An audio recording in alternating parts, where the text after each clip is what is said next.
Whisper in the yard and turn the trees all into toys. Lay there on the ground and turn the dirt into your joy. Before you start to drift and your soul begins to scream, I just wanted to tell you that you're listening to a dream. Pace's Playground. Pace's Playground Podcast. Pace's Playground Podcast. UFC 186 versus Horiguchi. Georges St-Pierre. George, one of the reasons that is behind your hiatus is the loss of your passion for the industry. And at the end of your video documentary, we see you after the Diaz fight in Thailand. Is that the kind of getaway that you have done in the past year to resource yourself? When I was after Diaz, I went in a getaway, but I went in a getaway. My getaway never was a full-time getaway. It was a getaway, but training. I've always been like that through all my life. It's the first time in my life I had getaway, but it was getaway for not training, for really getaway, you know, like pull the plug. First time in my life I was able to do that, and it allowed me to come back stronger, you know, and feel better. The worst thing for me would be to make, in a hypothetical world, you know, let's say I call out a scenario. The worst scenario for me would be to make a comeback and make a fool of myself. That would be the terrible, terrible outcome. That's the worst thing, and I don't want it to happen. The best thing would be to make a comeback and being back on top of the game again, you know. That would be there. You have the worst scenario and the best scenario. In the scenario that I decide to come back, you'll be sure that I will have a great group that's around me. Ferras, Christophe Médou, John Danaher, and all my training partner will make sure that I'm going to be tested in training, you know. So if I pass the training, if I survive my training, you know, I'm talking about sparring and everything, and I look good, they're going to let me fight. Otherwise, never. Ferras will never let me fight if he look at me, he's like, he doesn't look good, because it's going to kill my reputation. Everything I have worked for, you know, for sure, if I make a comeback, you expect me to see me back, but on top of my game. And if we take the analogy of martial arts, you've done karate kyokushin. Like Lost Samurai, have you considered going back to your karate kyokushin roots to find yourself back? Yeah, I've been training more, and one of the mistakes I think I've done in my career, because I'm from a karate background, and I've tried to transform myself a little bit too much in Muay Thai. Now I'm back training more karate, which is better. My biggest strength in my fight people, I'm very good in my transition. You know, I think I have the best takedown ratio in the UFC. People never really understand, and I never said it why, because it was not up to my advantage to let them know why. You know, I wanted to keep my secret. But the reason why I was so good at that transition, it was because I'm very good at controlling the distance.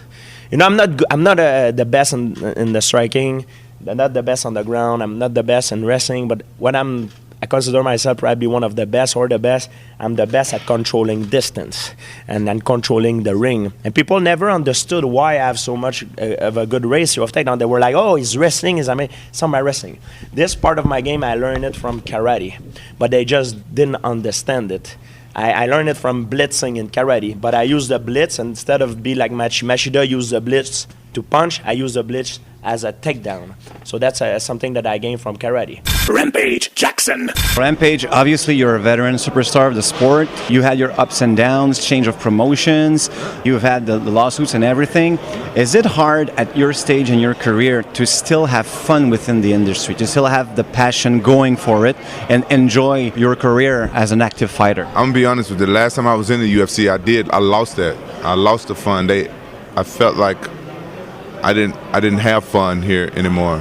That's why I left. It's one of the main reasons. Like, it just wasn't fun. It's a lot of part that goes to fighting that you don't think about when you first want to go into fighting. You don't think that when you go take your kids to Disneyland, that a bunch of dudes going to come up to you and try to ask you for pictures, and when you try to say no, I'm with my kids, to get mad at you and call you names. Because you're with your kids who get tired of people coming up and taking pictures with you, or you go to eat and stuff like that, and a bunch of guys come up to you and just sit down next to you and think they your best friend and try to take a selfie while you eating your food and with people. You just don't think about those type of things, and after a while they kind of weigh on you, because you want to be cool, to your family, but then now people look at you like you're a celebrity. Like, fighters, we're different. We're not like Brad Pitt. We're not like, we're not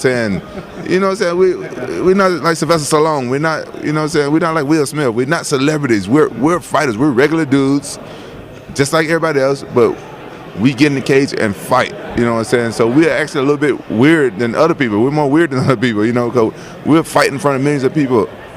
And so we're not celebrities in our heads. Like, certainly like me, I'm not a celebrity. So when people come up to me and they treat me like a celebrity, it's kind of weird, kind of setting off this. And it makes it unfun for me because, like, I go out and I try to be a regular person, and I don't tell people who I am if they don't know me. I don't wear UFC shirts. I don't walk around with my chain on. So, and some girls might not even know me. So I'm a regular guy. I be in the bar. I be like, yeah, talking to a girl, dance to a girl. Yeah. And then some guy come up, just cut the girl off and be like, oh, I'm Rampage. Let me get a picture. And the girl, she feels weird. Like, Cover is spoiled. Yeah. But then she gets mad because I don't come up tell her my job. Like I don't know your job. You know, I'm stuck. I'm stuck. So it's just, that's some fun out of it. What I want to do is I want to come, put on an exciting fight, and I want to excite the fans. I do. I love the fans. And then when they see me in my own personal time, just say, what's up, high five, just shake my hand, and keep going.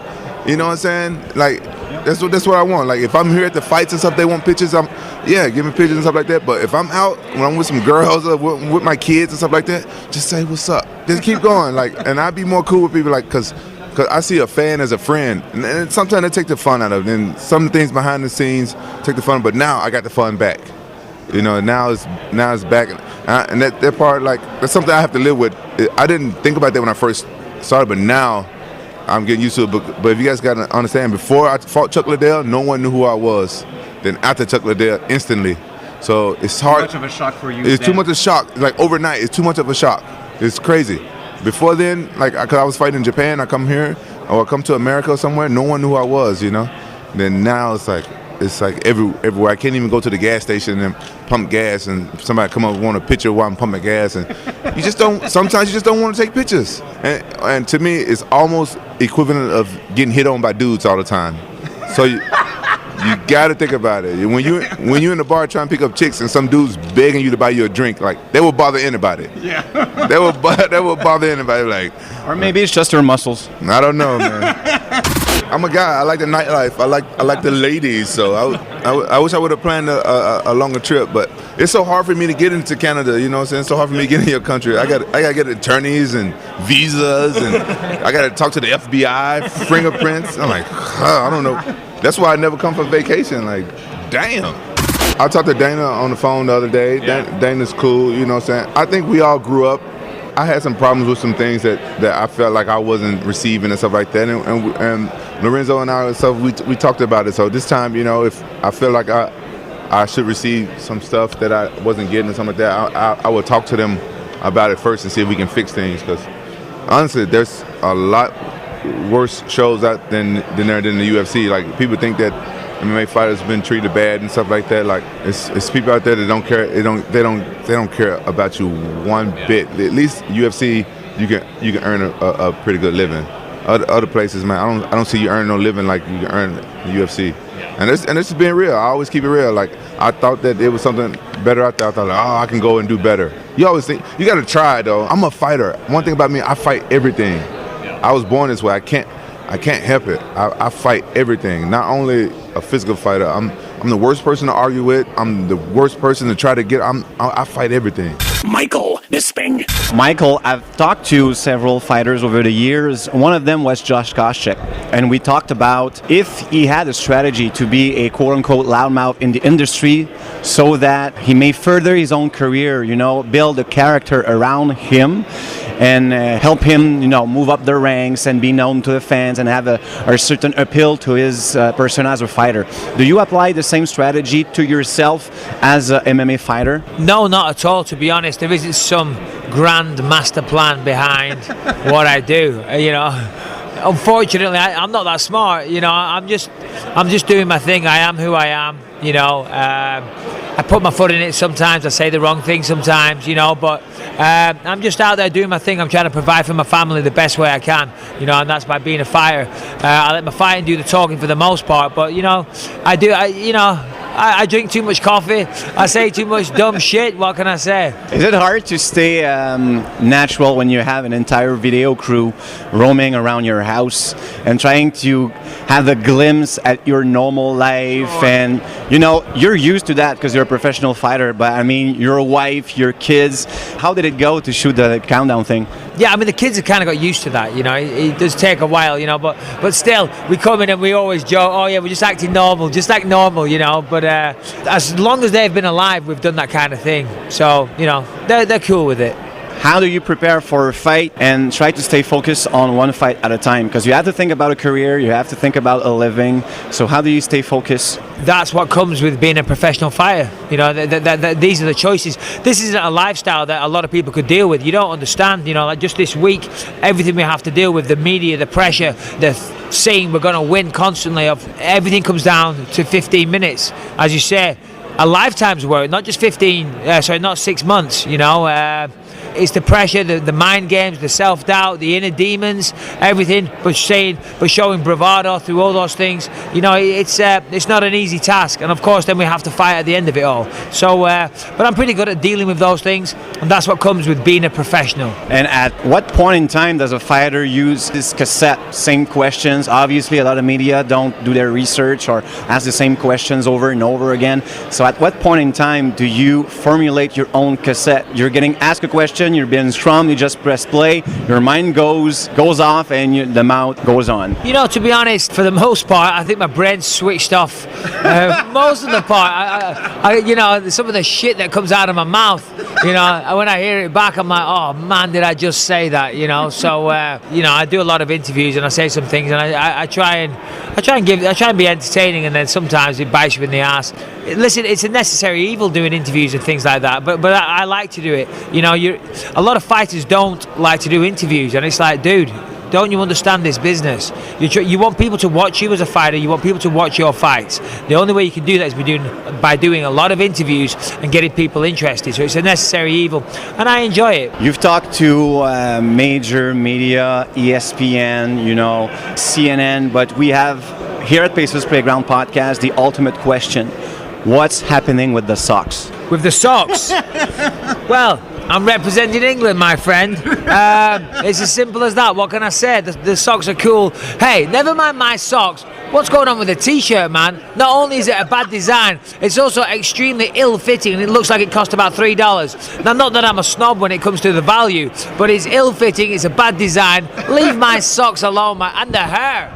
And before we leave you, may we have the honor of taking your socks in picture? Yes, you may. Go ahead. It's going to be on our Twitter and Facebook page. It's going to be awesome. Yes, the world famous Michael Bisping socks.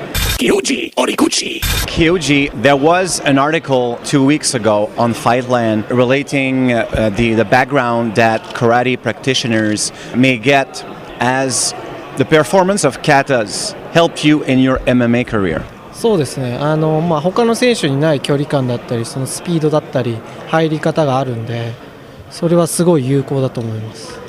Karate has a little bit unique approach and technique which other MMA fighter doesn't have, such as the distance management and speed and how to engage the fighting.